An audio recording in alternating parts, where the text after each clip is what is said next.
مولاي صل وسلم دائما أبدا على حبيبك خير الخلق كلهم.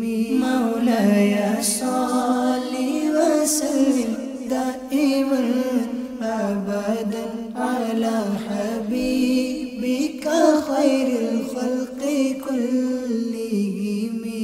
الحمدللہ رب العالمین والصلاة والسلام علی سیدنا الانبیاء والمرسلین. اما بعد فاعوذ باللہ من الشیطان الرجیم. بسم اللہ الرحمن الرحیم. الصلاة والسلام علیک یا رسول اللہ وعلی آلک واصحابک یا حبیب اللہ. الصلاة والسلام علیک یا نبی اللہ وعلی آلک واصحابک یا نور اللہ. نبی رحمت، شفیع امت، مالک جنت، سراپا رحمت صلی اللہ علیہ وآلہ وسلم کا فرمان عظمت نشان کا مفہوم ہے کہ تم اپنی مجلسوں کو مجھ پر درود پاک پڑھ کر آراستہ کرو، کیونکہ تمہارا یہ درود پاک پڑھنا بروز قیامت تمہارے لیے نور ہوگا. صلو علی الحبیب صلی اللہ تعالی علی محمد وعلی آلہ واصحابہ وبارک وسلم.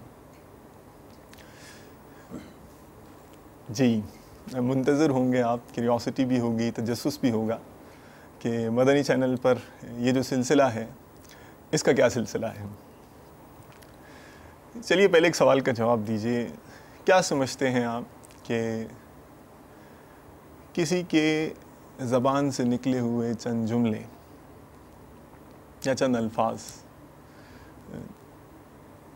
اتنے زیادہ پر اثر اور اتنے گہری تاثیر کے حامل ہو سکتے ہیں کہ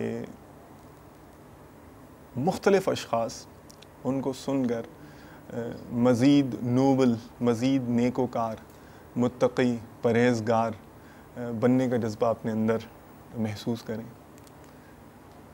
اور مجموعی طور پر معاشرے میں ایک ٹرینڈ تبدیل ہوتا ہوا محسوس ہو کہ سوسائٹی نیگیٹو ٹرینڈ سے نکل کر مثبت سمت چلنا شروع کر دیں. تاریخ ہمیں بتاتی ہے کہ ضرور ایسا ہوا ہے. اپنے فرامین مبارک سے لوگوں کی اصلاح کرنے میں جب نام لیا جائے گا تو کوئی شبے کی بات نہیں ہے کہ پیارے آقا مدینے والے مصطفیٰ صلی اللہ تعالی علیہ وآلہ وسلم کا تذکرہ سب سے پہلے آئے گا. جی ہاں، نبی اکرم صلی اللہ علیہ وآلہ وسلم کے فرامین آج بھی پوری انسانیت کے لیے مشعل راہ ہیں. دنیا کے کونے کونے میں نہ جانے کہاں کہاں ہمارا مدنی چینل دیکھا جاتا ہے. تو آج بھی میں یہ سمجھتا ہوں کہ الحمدللہ ہر خطے میں ان فرامین کو سننے، جاننے، سمجھنے کی بہت زیادہ ضرورت باقی رہتی ہے. اور دوسری بات ایک یہ کہ سم ٹائمز ایسا ہوتا ہے کہ بعض اوقات چونکہ ہر قسم کے مدنی چینل کے ناظرین ہو سکتے ہیں، جیسے میں نے عرض کیا 4 کانٹیننٹس میں تو 4 بر اعظموں میں مدنی چینل دیکھا جاتا ہے. سم ٹائمز ایسا ہوتا ہے کہ اسلام کے بارے میں کچھ ایسی باتیں ہمیں سننے کو مل جاتی ہیں جن کا اسلام سے واقعی واسطہ نہیں ہوتا. تو بہتر یہ ہے کہ کسی بھی چیز کو سمجھنے کے لیے اس کی سورس اور اس کی ماخذ پر کام کیا جائے. تو نبی اکرم صلی اللہ علیہ وآلہ وسلم کے فرامین مبارک سن کر جو آپ کو اسلام کے بارے میں معلومات ہوں گی، اس کی برکتیں کا اندازہ وہ تو پھر آپ کو اس کے سننے کے بعد ہی ہوگا. کچھ آپ کو اندازہ ہو رہا ہوگا. جی ہاں، مدنی چینل کا یہ سلسلہ ہے. اس میں ہم حضور نبی کریم صلی اللہ تعالی علیہ وآلہ وسلم کی ان احادیث طیبہ کا ذکر خیر سنیں گے. مفتی صاحب الحمدللہ تشریف فرما ہیں اور ظاہر ہے کہ یہ اپنے ڈسکورسز کے لیے تیاری بھی کر آئے ہوئے ہیں. ذہن میں ان کے کچھ مدنی پھول بھی ہیں تو وہ بھی ان سے ہم لیں گے. بس دل کے کانوں سے سنیے گا. سلسلے میں آپ کو آمد مرحبا. ماشاءاللہ. کیا ذہن میں لے کر آئے ہیں؟ اور سلسلے کا نام بھی آپ ہی بتائیے، کیونکہ نام بھی بڑا لذت انگیز ہے نا، اس کا ایک اپنا ذائقہ ہے. اور وہ نام رکھنے کی کوئی خاص ریزن ہے، اس کے بارے میں بھی پس منظر پیش منظر آپ ہیں اور مدنی چینل کے ناظرین ہیں، دونوں کو آمنے سامنے کرتا ہوں میں. جی الحمدللہ رب العالمین والصلاة والسلام علی سید الانبیاء والمرسلین، اما بعد فاعوذ باللہ من الشیطان الرجیم، بسم اللہ الرحمن الرحیم. سرکار دو عالم صلی اللہ علیہ وسلم کے جو فرامین ہیں، جی جی بطور خاص وہ فرامین جو آپ بطور دین کے ارشاد فرمائیں، جی جی وہ بھی وحی الہی کی ایک قسم ہے. ماشاء اللہ. یعنی حضرت جبریل امین علیہ السلام آپ کے پاس وحی لے کر آیا کرتے تھے. جہاں یہ ارشاد فرما دیتے کہ یہ قرآن کی آیت ہے، وہ قرآن کی آیت ہوتی، ٹھیک. اور بقیہ جو بھی وحی ہوتی وہ حدیث رسول ہے. ماشاء اللہ. تو حدیث رسول جو ہے وہ اس کی بنیاد وحی پر ہے، ٹھیک. انسانی عقل پر نہیں، رائے پر نہیں. اسی لیے حدیث رسول وہ حکمتوں بھرا یعنی کہ خزانہ ہے، جی جی اور اس کے اندر وہ مدنی پھول ہیں ماشاء اللہ. کہ زندگی کے تمام گوشوں کے متعلق رہنمائی ملتی ہے. لیکن کچھ حدیثیں ایسی ہیں اللہ اللہ. جو بہت ہی زیادہ سبق آموز ہیں، اچھا. بہت ہی زیادہ. ماشاء تو ہم نے سوچا کہ ان احادیث کو رمضان المبارک کے سلسلے میں شامل کیا جائے. ماشاء اللہ. ماشاء تو اللہ. ہمارے ناظرین رمضان المبارک کے اندر ایسی احادیث کے متعلق ذکر سنیں گے، ان کی تشریح و توضیح سنیں گے ماشاء اللہ. ماشاء اللہ. کہ جو بہت زیادہ سبق آموز ہیں، بلکہ ان کے اندر ایک سبق نہیں ماشاء اللہ. بلکہ وہ حدیث پوری زندگی کا سبق ہے، اللہ اللہ. اللہ. پوری زندگی کا ضابطہ حیات ہے. اچھا اچھا. آج جو حدیث میں بیان کرنے لگا ہوں، جی جی محدثین فرماتے ہیں کہ تمام لاکھوں احادیث کو ایک ساتھ جمع کیا جائے اور اس میں سے 3 یا 4 احادیث کا انتخاب کیا جائے جو سب کا نچوڑ ہوں، اچھا. تو یہ حدیث ان 3 یا 4 میں سے ایک ہے. ماشاء اللہ. انکریڈیبل. اس ماشاء اللہ. حدیث ماشاء کو اللہ. ثلث الاسلام بھی کہا گیا ہے کہ ثلث اسلام کی تعلیمات کا تہائی حصہ 1/3. اس حدیث میں جمع ہے. ماشاء اللہ. ماشاء اللہ. یہ تو بھائی تجسس بڑھانے والی امام آپ نے باتیں کر دی بخاری، ہیں. امام مسلم حضرت نعمان بن بشیر رضی اللہ تعالیٰ عنہما سے روایت کرتے ہیں، اور بھی کئی صحابہ کرام علیہم الرضوان نے اس حدیث کو نقل کیا. ٹھیک. لیکن جو یہ جو سند ہے یہ کافی مضبوط ہے. اچھا جی. بہتر. اور حضرت نعمان رضی اللہ تعالیٰ عنہ بھی صحابی ہیں، ان کے والد بھی صحابی ہیں. ٹھیک. اور مدینہ منورہ میں جو سب سے پہلے انصاری بچے کی ولادت ہوئی وہ حضرت نعمان رضی اللہ تعالیٰ عنہ ہی تھے.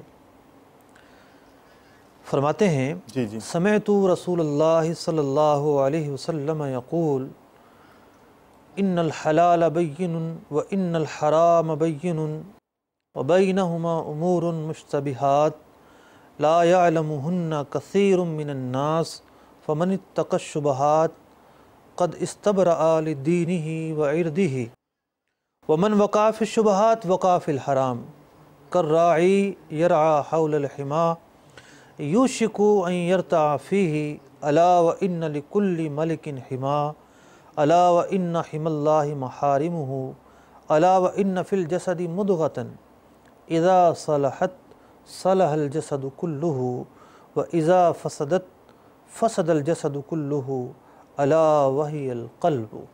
ترجمہ اس حدیث کا یہ ہے کہ رسول اکرم نور مجسم صلی اللہ تعالی علیہ وسلم نے ارشاد فرمایا جی.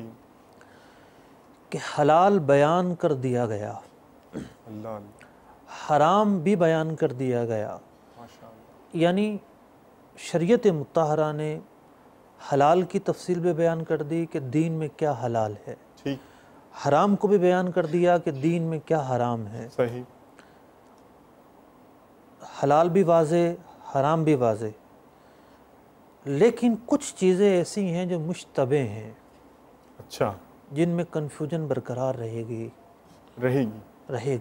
اور بہت سارے لوگ ان کے بارے میں معلومات اور آگاہی نہیں جانتے.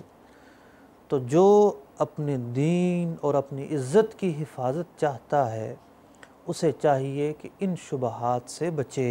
اللہ فرمایا ایک چرواہا جانور چراتا ہے، جیسے بھیڑ بکریاں چراتا ہے، اور وہ ایک ممنوع علاقے کے گرد گھوم رہا ہے، اس کے بہت قریب ہی ہے، تو عین ممکن ہے کہ اس کی بکریاں، اس کے جانور اس ممنوع علاقے میں داخل ہو جائیں۔ فرمایا گیا کہ ہر بادشاہ کی ایک چراگاہ ہوتی ہے، شاہی چراگاہ۔ اللہ تعالیٰ کی بھی ایک شاہی چراگاہ ہے، اور وہ چراگاہ کیا ہے؟ حلال و حرام کا جو نظام ہے وہ ایک چراگاہ ہے۔ اللہ کی حرام کردہ چیزیں چراگاہ ہیں، اور یاد رہے جسم کے اندر ایک لوتھڑا ہے، اگر یہ درست رہے تو سارا جسم درست رہتا ہے، ماشاءاللہ، اور اگر یہ درست نہ ہو تو سارا جسم فاسد ہو جاتا ہے۔ فرمایا رسول اکرم صلی اللہ علیہ وسلم نے اس لوتھڑے کا نام دل ہے۔ یہ تھی حدیث مبارکہ، ماشاءاللہ، اور اس کا ایک مرادی ترجمہ میں نے آپ کے سامنے پیش کیا، اچھا، لفظی ترجمہ نہیں تھا۔ ٹھیک۔ اب اس حدیث پاک کے اندر 3 باتیں بطور خاص بیان کی گئیں۔ 3 باتیں؟ جی ہاں۔ اچھا۔ ایک تو یہ کہ ہمارے دین اسلام کے اندر حلال و حرام کا ایک فلسفہ ہے۔ اچھا۔ یوں سمجھیے ایک مکلف، یعنی جو بھی بالغ اور عاقل ہو وہ مکلف ہوتا ہے، اس نے اپنے اعمال کا حساب دینا ہے۔ اب اس کی ایکٹیویٹی کا حساب ہے۔ صحیح۔ 3 اعتبار سے وہ مکلف ہے۔ 3 اعتبار سے مکلف؟ جی ہاں، 3 اعتبار سے، تینوں اینگلز اگر مفتی صاحب اس کو ایکسپلور کریں۔ یعنی 3 اعتبار سے وہ شریعت کا پابند ہے۔ ٹھیک۔ نمبر 1 عقیدے کے اعتبار سے، اوکے، یعنی عقیدے کے اندر حلال و حرام کا ایک نظام ہے، کون سے عقائد کا اپنانا لازم ہے، واجب ہے، ضروری ہے، اور کون سے اعتقادات ایسے ہیں کہ جن کا اپنانا حرام ہے، جائز نہیں، کفر تک پہنچا دیتے ہیں، گمراہی تک پہنچا دیتے ہیں۔ تو ہر ایک مسلمان کو عقائد کی دنیا میں جو ضروری معلومات ہیں، جو اسے حرام سے بچائیں، جو اسے حلال کی اور واجبات کی جو ادائیگی ہے اسے پورا کروائیں، اس کا سیکھنا ضروری ہے۔ مثلا اللہ تبارک و تعالیٰ کے متعلق ضروری اعتقادات، رسالت مآب صلی اللہ علیہ وسلم کی ذات مبارکہ کے متعلق ضروری اعتقادات، ضروریات دین کیا ہیں، اسی طریقے سے کلمات کفر جو ہیں ان سے متعلق علم حاصل کرنا ہر مسلمان پر ضروری ہے۔ ٹھیک ہے۔ تو ایک تو ہے ہر مسلمان عقیدے میں مکلف ہے، عقیدے میں پابند ہے کہ اس کا عقیدہ صحیح اور درست ہونا چاہیے۔ مطلب ایک یہ ایریا ہے کہ جہاں پر ہمیں حلال اور حرام کی تمیز سیکھنا ہماری ذمہ داری۔ بالکل، ماشاءاللہ، صحیح۔ دوسرا جو پہلو ہے نظام حلال و حرام کا، وہ ہے اعمال ظاہرہ۔ اچھا۔ اعمال ظاہرہ ایک بہت وسیع چیپٹر ہے، عبادات اس کے اندر داخل ہیں۔ نماز ہے، نماز کے اندر بہت ساری چیزیں حلال ہیں اور بہت ساری چیزیں حرام ہیں۔ یہ ٹرم تھوڑی سی ایکسپلین کر دی جائے، کیونکہ جہاں امریکہ اور یو کے اور ساؤتھ افریقہ کے ویورز ہوتے ہیں، وہاں ساؤتھ ایشین کنٹریز ہیں، سینٹرل ایشین کنٹریز ہیں، یہاں کے بھی ویورز ہوتے ہیں، سم ٹائمز گاؤں اور قصبوں والے بھی ہوتے ہیں، تو ان کو بھی ذرا۔ اعمال ظاہرہ سے مراد وہ ہیں کہ جن کا تعلق ظاہر سے ہو، نماز ظاہر میں پڑھی جاتی ہے۔ اچھا، یعنی باڈی جو اپیرنٹلی جو نظر آئے، اوکے، سمجھ لیجیے، نماز ظاہر میں پڑھی جاتی ہے، زکوٰۃ جو ہے وہ ظاہر میں دی جاتی ہے، صحیح، ٹھیک ہے، خارج میں دی جاتی ہے، حج جو ہے وہ مطلب کہ ایک ظاہری عبادت ہے، صحیح، اب کوئی دل میں اللہ کا ذکر کر رہا ہے، صحیح، تفکر میں مطلب کہ وہ مشغول ہے، تو یہ ایک باطنی عبادت ہے۔ اچھا، تو جو ظاہری اعمال ہیں وہ ایک بہت وسیع چیپٹر ہے، صحیح، جیسے عبادات اس کا ایک حصہ ہے، صحیح، پھر معاملات، خرید و فروخت، عبادات بھی اعمال ظاہرہ کا ایک حصہ ہے، ماشاءاللہ، پھر معاملات، یہ معاملات سے کیا مراد؟ معاملات خرید و فروخت، نوکری، سروس، تجارت وغیرہ کے جو بھی احکام معاملات کہلاتے ہیں، ٹھیک ہے۔ اس کے بعد جو ہے ظاہری اعمال کی ایک دنیا ہے، نکاح و طلاق اور معاشرت، میاں بیوی، ان کے حقوق، پھر معاشرت، اولاد ہے، والدین ہیں، پڑوسی ہیں، جی جی، ہر وہ شخص جس سے تعلق رہا، ساری چیزیں آ گئیں۔ ٹھیک۔ پھر جو ہے فیصلے ہیں، پھر جو ہے ترکہ و وراثت ہے، پوری ایک دنیا ہے اعمال ظاہرہ کی۔ ماشاءاللہ۔ اب اعمال ظاہرہ کی جو دنیا ہے بہت وسیع ہے، صحیح، لیکن ہر شخص پر اتنا سیکھنا فرض ہے جو اس کے متعلق ہے۔ اچھا یعنی بالغ ہوا نماز فرض ہو گئی ٹھیک تو نماز کے احکام سیکھنا ضروری ہے، جی حج فرض ہو گیا تو حج کے احکام سیکھنا ضروری ہے، اگر کسی کا کاروبار ہے تو کاروبار کے مسائل، کسی کو وصیت کرنی ہے تو وصیت کے احکام سیکھنا ضروری ہے۔ اوکے تو اس دنیا کے اندر صرف اپنے متعلقہ اور جس سے انسان اپنی زندگی میں وابستہ جو شعبہ ہے اس کے متعلق سیکھنا اس پر ضروری ہے، ضروری مسائل ٹھیک جس سے وہ واجبات ادا کر سکے، اس شعبے میں حرام سے بچ سکے، صحیح یہ ہے دوسری دنیا۔ اچھا اور تیسرا پہلو ہے اعمال باطنہ۔ اچھا اب اعمال باطنہ کے بھی دو حصے ہوئے۔ اچھا اس کی بھی دو حصے ہیں؟ جی ہاں، دو حصے چلیے تو اٹس ویری ایکسٹینسو یعنی ڈسکشن۔ ایک تو ہے اچھائیاں، اچھا جی ٹھیک ہے، مثال کے طور پر آپ اللہ کا شکر ادا کرتے ہیں، شکر ایک قلبی کیفیت کا نام ہے، صحیح صحیح، اگرچہ کہ ظاہری طور پر بھی کرنے کے طریقے ہیں، اوکے اوکے، اسی طریقے سے توکل ایک قلبی کیفیت کا نام اللہ ہے، اللہ یہ ہے اللہ اوصاف حمیدہ۔ ٹھیک یہ وہ امور ہیں جس کے کرنے کی تاکید ہے، صحیح، یہ شعبہ حلال ہے، یوں سمجھ لیجیے آپ۔ اچھا اچھا اچھا، کچھ چیزیں وہ ہیں جو ناجائز ہیں، حرام ہیں قلبی دنیا میں، مطلب آپ مثال کے طور پر ریاکاری، اوکے یعنی دل سے بھی گناہ سرزد ہو سکتا ہے، ہوتے ہیں، اوکے ریاکاری ہے، حسد ہے، اوکے کینہ ہے، ٹھیک ہے، یہ قلبی معاملہ ہے۔ جی جی تو اب جو قلبی دنیا ہے یہ بھی ایک بہت وسیع ہے، اس کے اندر مہلکات ہیں، منجیات ہیں، حلال و حرام کا ایک پورا نظام ہے۔ صحیح، تو حدیث میں فرمایا گیا کہ ان الحلال بین ان الحرام بین، ماشاء اللہ، حلال بیان کر دیا گیا اور حرام بیان کر دیا گیا۔ سبحان اللہ، شریعت مطہرہ نے ہمیں عقیدے کی تعلیم دی، شریعت مطہرہ نے ہمیں اعمال ظاہرہ کی تعلیم دی، اللہ اللہ، شریعت مطہرہ نے ہمیں اعمال باطنہ کی تعلیم دی۔ ماشاء اللہ ماشاء اللہ، تینوں جو حصے ہیں اس کی تعلیم شریعت ہمیں دے چکی۔ صحیح اب ٹھیک ہے، آج کی اس حدیث کا پہلا سبق یہ ہے کہ ان چیزوں پر ہمیں عمل کرنا ہے، ماشاء اللہ، یہ بہت ضروری ہے۔ ٹھیک ٹھیک، حضرت امام مجاہد رضی اللہ تعالیٰ عنہ اس آیت کی تفسیر میں بیان فرماتے ہیں وَنَزَّلْنَا عَلَيْكَ الْكِتَابَ تِبْيَانًا لِكُلِّ شَيْءٍ، اللہ تعالیٰ نے ارشاد فرمایا کہ اے محبوب علیہ السلام، ہم نے اس کتاب کے اندر تمام چیزوں کو واضح کر دیا۔ اوکے، فرمایا اس واضح کرنے سے مراد یہ ہے کہ جو منع کرنے کے کام تھے وہ منع کر دیے گئے، ماشاء اللہ، اور جن چیزوں کے کرنے کا حکم دینا تھا وہ دے دیا گیا۔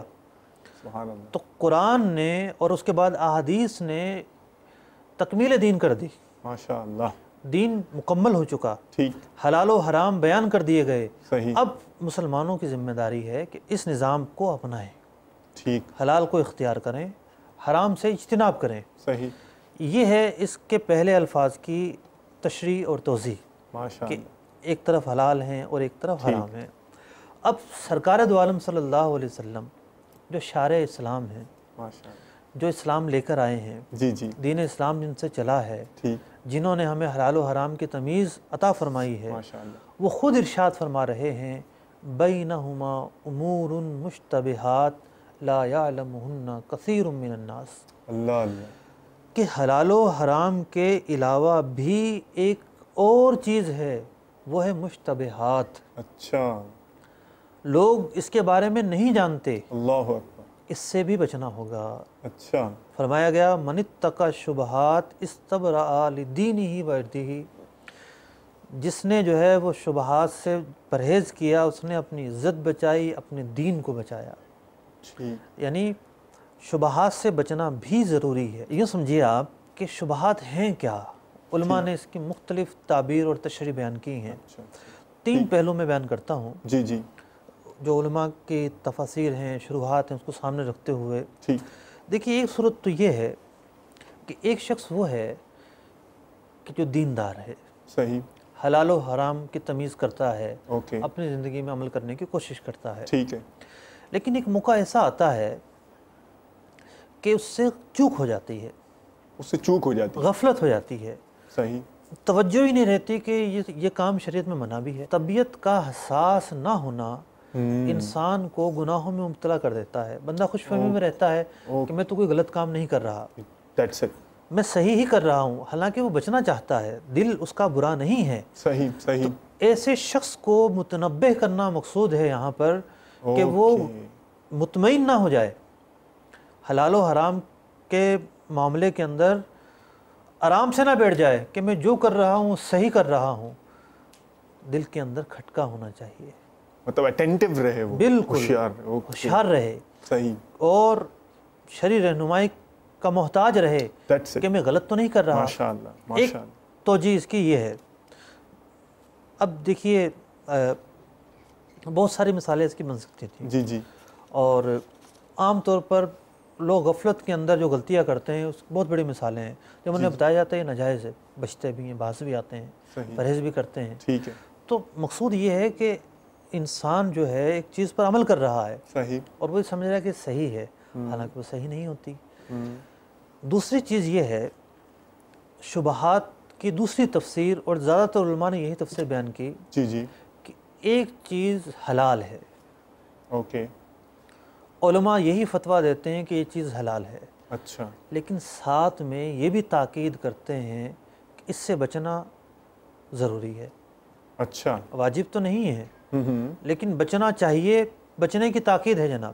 ٹھیک ہے، مثال کے طور پر اگر کوئی عورت کسی بچے کو دودھ پلائے تو حرمت رضاعت ثابت ہو جاتی ہے، صحیح ہے، وہ بچہ اس عورت کا دودھ شریک بیٹا بن جاتا ہے، ٹھیک ہے، اور اس عورت کی جو اولادیں ہیں ہم، وہ اس کے دودھ شریک بہن بھائی بن جاتے ہیں۔ صحیح، ٹھیک ہے، اب دودھ جو ہے بعض اوقات تو بڑے اہتمام سے پلوایا جاتا ہے، صحیح، اور بعض اوقات بچہ رو رہا ہوتا ہے، عورت صحیح، جو اسے دودھ پلا دیتی ہے صحیح، چپ کرنے کے صحیح، لیے۔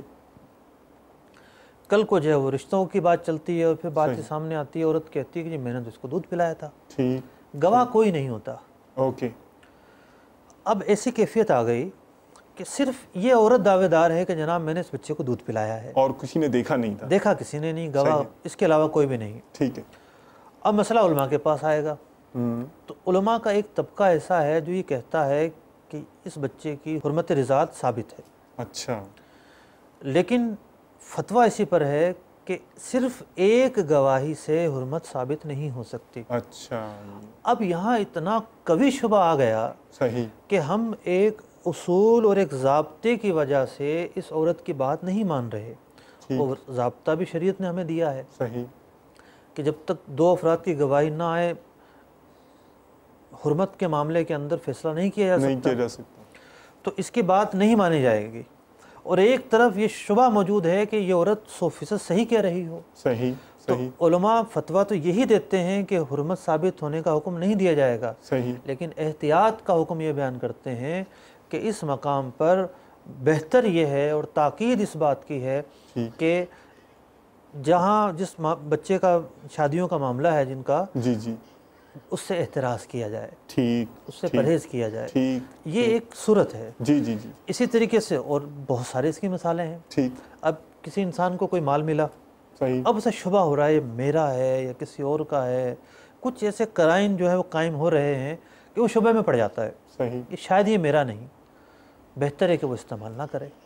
نبی اکرم علیہ السلام کا ایک واقعہ ہے، اچھا، ماشاء اللہ، کتابوں میں لکھا جی جی، کہ سرکار دو عالم صلی اللہ علیہ وسلم اپنے اہل میں سے کسی کے ہاں تشریف لے گئے، دیکھا بستر پر ایک کھجور پڑی ہوئی ہے، اچھا، آپ علیہ السلام نے وہ کھجور اٹھائی، صلی اللہ، اٹھانے کے بعد فرمایا مجھے یہ خیال گزرتا ہے کہ صدقے کی کھجور نہ ہو، اللہ، دوبارہ رکھ دیا، اچھا، اسے استعمال نہیں فرمایا۔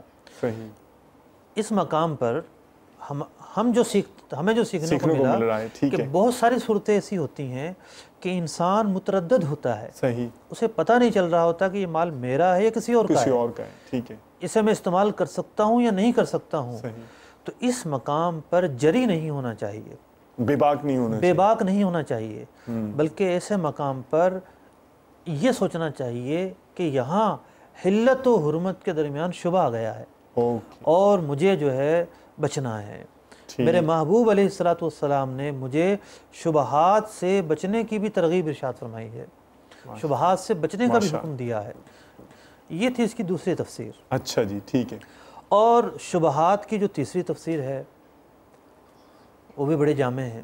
ماشاء اللہ، علماء نے بیان کیا کہ حلال حرام یہ تو ہیں فرائض اور واجبات کے مراتب، ٹھیک، شبہات سے مراد ہے خلاف اولا امور، اچھا، وہ امور جو مکروہ ہیں، اچھا اس مقام پر ان سے بچنے کی بھی ترغیب ارشاد فرمائی گئی ہے۔ ماشاءاللہ۔ اور یہ جو کلام فرمایا گیا من وقع فی الشبہات وقع فی الحرام، کہ جو شبہات میں پڑتا ہے وہ قریب ہے کہ حرام میں بھی پڑ جائے، اچھا، یعنی جو شبہات میں انوالو ہو گیا اس کی عین ممکن ہے۔ اوکے، پروبیبلٹی بڑھ سکتی ہے اس کی۔ جی ہاں۔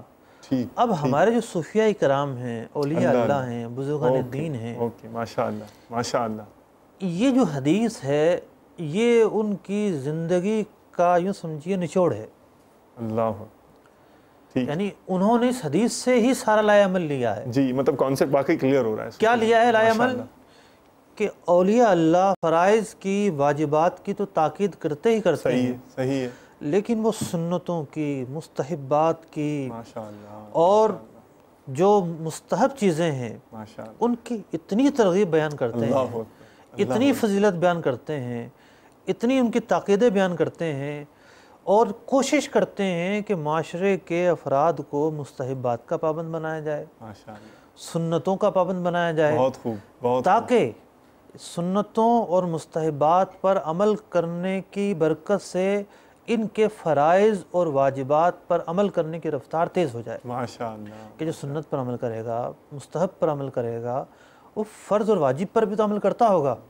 ٹھیک، تو یوں سمجھیے یہ ایک حصار ہے، اچھا، سنتوں پر عمل کروانا اور مستحبات پر عمل کروانا، کہ جو بندے کے فرائض اور واجبات میں کوتاہی سے بچاتا ہے۔ اچھا، آپ یوں سمجھیے جی جی، ایک شخص کامل طریقے سے وضو کرتا ہے، ٹھیک ہے، وہ وضو کی ساری سنتوں پر عمل کرتا ہے، صحیح، سارے مستحبات پر عمل کرتا ہے، جی جی، اس کا ذہن بنا دیا گیا کہ کوئی سنت نہیں چھوڑنی، ٹھیک، مستحب نہیں چھوڑنا، ٹھیک، یہ بھی بڑی ہی عمدہ نیکیاں ہیں، اس کے ماشاءاللہ، بھی بڑے ہی فضائل ہیں، صحیح، اس کا ذہن بنا دیا گیا۔ ٹھیک ہے، اب یہ بڑے اہتمام سے وضو کرتا ہے، یہ شخص کبھی بھی اس غافل کی طرح نہیں ہو سکتا جو وضو کرنے بیٹھتا ہے کونیاں سوکھی رہ جاتی ہیں، اللہ، جو وضو کرنے بیٹھتا ہے ایڑیاں خشک رہ جاتی ہیں۔ صحیح، تو سنتوں اور مستحبات پر عمل کرنے کی وجہ سے اس کے فرائض کی کامل تکمیل ہو گئی ہے، ماشاءاللہ، اس کی نماز برباد ہونے سے بچ گئی ہے، ماشاءاللہ، اس کی عبادت جو ہے وہ ناقص ہونے سے بچ گئی ہے۔ بہت خوب، یہ ہے وہ فلسفہ کہ شبہات سے مراد مکروہات اور خلاف اولا چیزیں ہیں، صحیح، جب بندہ ان سے بچے گا تو اس کے فرائض اور واجبات پر جو عمل کرنے کی رفتار ہے وہ تیز ہو جائے گی۔ ٹھیک، یہ تو آپ نے نیکیوں کی سمت اور نیکیوں والی اگزامپل لی نا، جی جی، تو اب یہ اس دوسری طرف بھی اگر توجہ ہو جائے کہ گناہوں اور ناجائز امور کے معاملات میں متشابہات سے بچنے کا جو فائدہ ہے، اس کو بھی دیکھیے ذرا، جو حرام ہے وہ تو حرام ہے ہی۔ ٹھیک ہے، حضرت ابراہیم بن ادم رضی اللہ تعالیٰ عنہ کا واقعہ آپ نے سنا ہوگا جی جی، کہ انہیں عبادت میں ذوق نہیں آ رہا تھا، اللہ، اور ایک عرصے تک نہیں آیا، اور وجہ پوچھی تو پھر غور کیا، پتہ چلا کہ ایک کھجور ان کے مال میں مکس ہو گئی تھی، مکس ہو گئی تھی، کسی اور کی کھجور تھی، ٹھیک، اس کھجور کی وجہ سے ذوق عبادت جاتا رہا۔ اللہ، تو اللہ، یہ گناہ گار تو نہ ہوئے، کیونکہ انہیں پتہ نہ چلا، کسی اور کا مال شامل ہو گیا اس طریقے سے کہ بالکل بھی شائبہ نہ گزرا، صحیح، لیکن جو اس کی ایک نحوست ظاہر ہوئی صحیح، اس نے تو اپنا کام دکھایا۔ تو بات یہ ہے کہ ایک تو ہے واضح حرام، ٹھیک، اس سے تو بچنا ہی بچنا ہے، بچنا ہی بچنا ہے، لیکن جہاں شبہ ہے صحیح، اس شبے سے بھی بچنا ہے، وہاں بے باک نہیں ہونا، صحیح، وہاں جو ہے وہ جرت کا مظاہرہ نہیں کرنا، وہاں یہ نہیں کرنا کوئی مسئلہ نہیں ہے، چلے گا، نہیں، وہاں کے جو نتائج ہیں وہ بندے کی روحانیت پر اثر انداز ہوتے ہیں صحیح، اور اس کے بھی ثمرات ظاہر ہوتے ہیں۔ اچھا اب کیسے ظاہر ہوتے ہیں؟ جی جی، اور اس حدیث میں ایسا کیا فلسفہ ہے اور ایسی کیا حکمتیں ہیں کہ جو علماء نے یہ کہہ دیا کہ جناب اسلام کی تعلیمات کا تہائی حصہ اس حدیث میں شامل ہے۔ ماشاءاللہ، دیکھیے اس حدیث میں ایک مثال بیان فرمائی گئی ٹھیک، کہ جناب جو شبہات کے قریب جاتا ہے اور شبہات سے نہیں بچتا تو ممکن ہے بہت زیادہ چانس بڑھ جاتے ہیں کہ وہ حرام میں مبتلا ہو جائے۔ صحیح، پھر نبی اکرم صلی اللہ علیہ وسلم نے ایک مثال ارشاد فرمائی، آپ نے فرمایا کالراعی یرعی حول الحما، جیسے ایک چرواہا ایک شاہی چراگاہ کے گرد چرتا ہے۔ ٹھیک، اب شاہی چراگاہ کے گرد ایک چرواہے کی بکریاں چلے جائیں کیسے ممکن ہے؟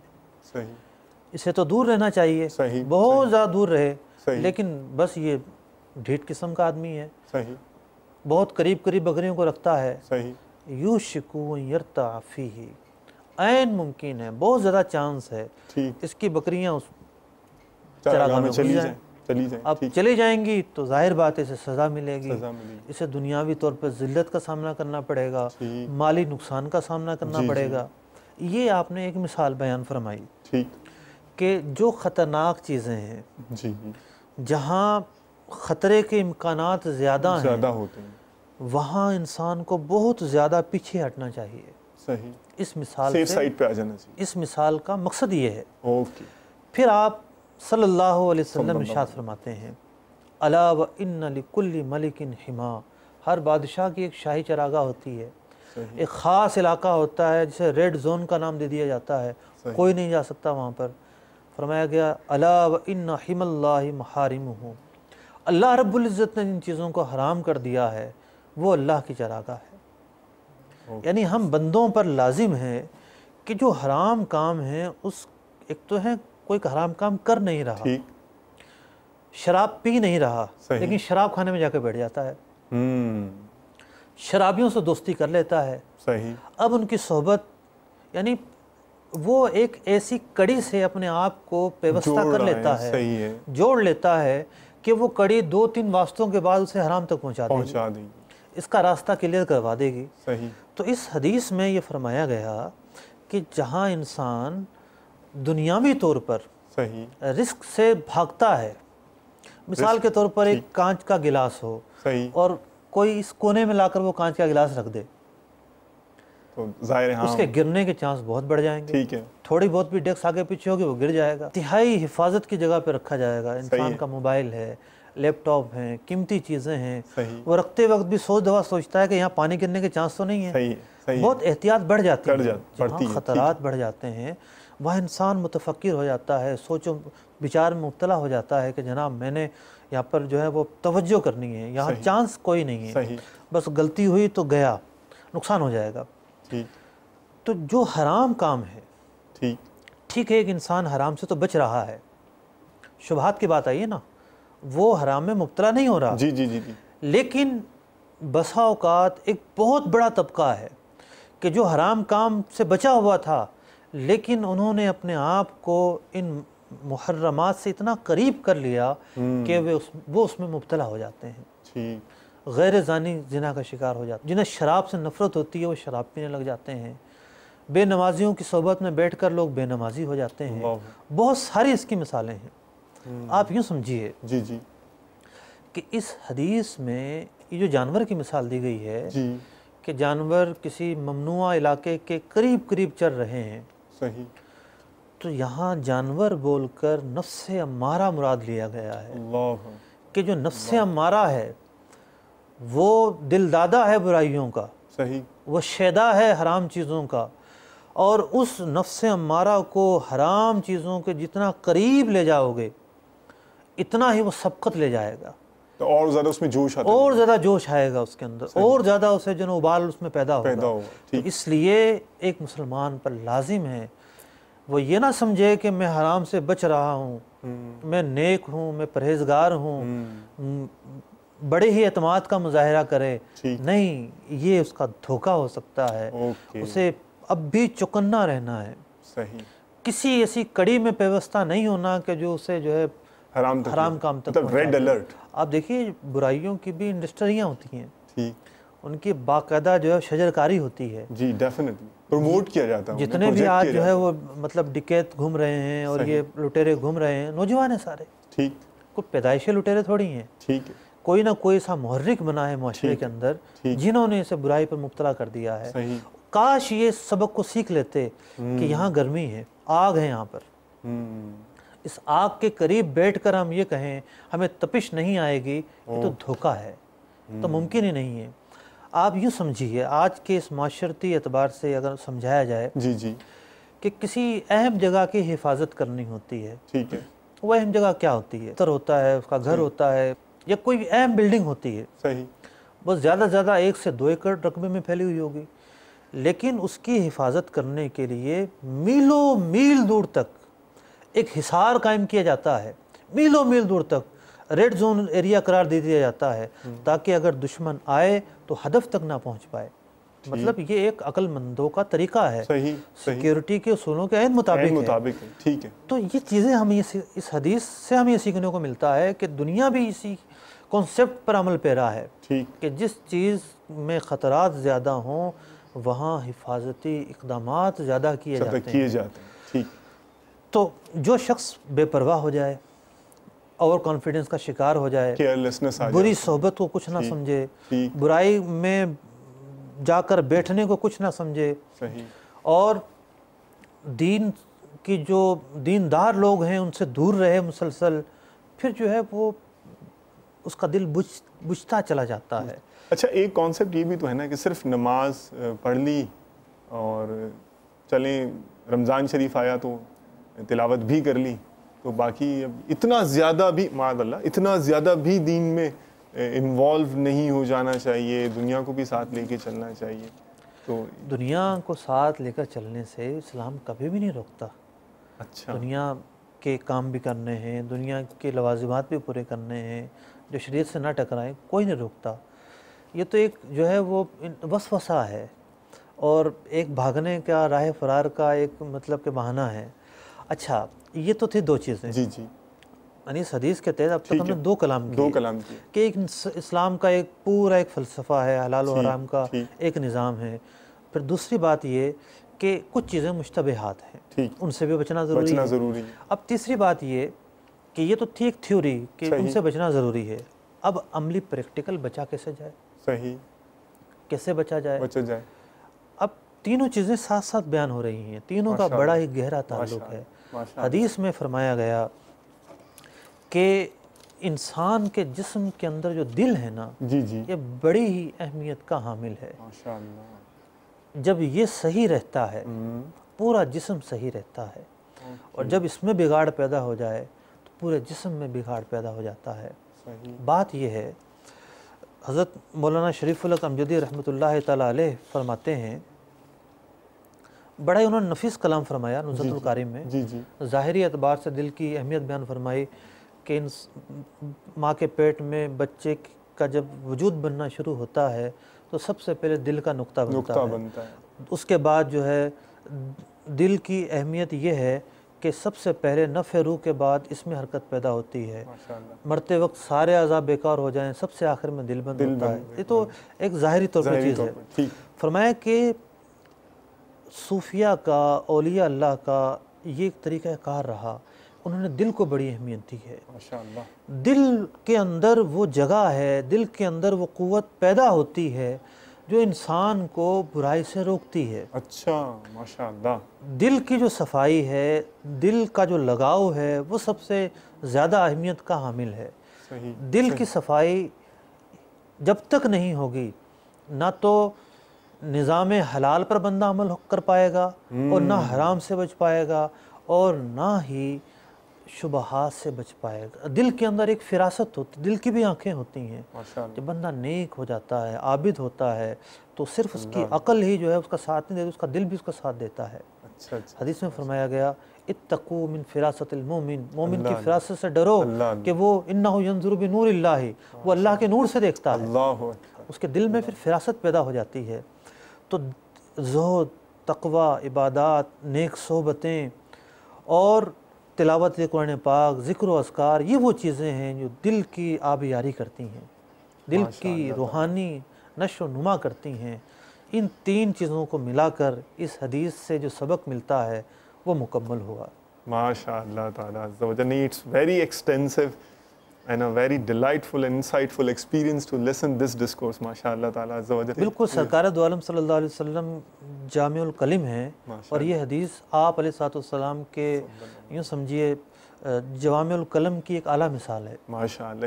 اس ٹرم کو بھی سمجھا دیجئے مفتی صاحب، اصطلاح کو، اس کا مطلب کیا ہے؟ یعنی بہت بڑے مفہوم کو ایک چھوٹے سے پیرائے میں بیان کر دینا، یہ خوبی ہر ایک کو حاصل نہیں ہوتی۔ اللہ نے اپنے محبوب علیہ السلام کو اعلیٰ درجے کی خوبی عطا فرمائی۔ جب وہ آپ ایکسپلین کر رہے تھے نا اتنے ساری ایریاز، اور پھر وہ اتنا بڑا، اور میں جب ویژولائز کر رہا تھا کہ وہ جیسے آپ نے بتایا معاملات، اور معاملات کی پھر ایگزامپل، اور وہ اس کے اندر ظاہر ہے اتنا، ماشاء اللہ تعالیٰ عز و جل۔